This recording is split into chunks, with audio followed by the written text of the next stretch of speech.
Hey, let's go for a little walk in the woods. It's the COVID, and I was tired of being in my house. Figured I'd come out across the street and talk about the difference between a list and a model because they are completely different things. Completely different. A list is when you go into the store and you say, hey, give me 10 apples. A model is when you go into a store and say, hey, give me the 10 best apples. And by the way, rank them from 1 to 10. That's the difference. So, how does that actually work?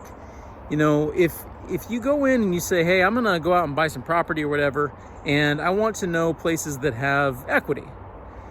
You don't actually want places that have equity. What you want is the ability to buy something at a discount. But a lot of people will say, well, I'm gonna start there. It's a decent place to start. I did for 10 years. It's actually not a bad idea.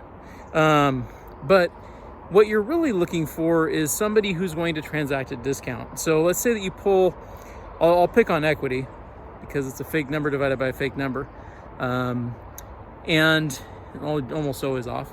So let's say that I go in and I say, hey, I want to go into this specific zip code. I want to go into 98021, which is where we are now.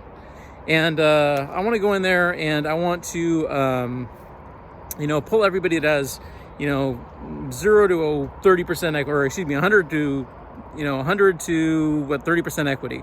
Plus give me all the unknowns, which is actually just, code for they weren't actually recording the deeds at that point in history, so they probably have 100% equity. So let's say that you do that. Well, you're actually missing quite a bit of information because what you don't know is the person actually likely to sell to you? Additionally, there's no way to rank how likely they are to sell to you or not, right?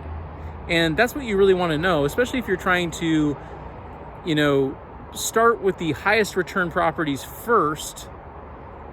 And then, as you expand and you're okay with your return going down, then you move on. But it's really the ability to rank something, to front load your return that building a model gives you, because it tells you how to order. It says, if you're going to do 5,000 targets this month, you're going to call them, you're going to mail them, you're going to load them into your digital campaign, whatever. If you only have 5,000, start with the best 5,000.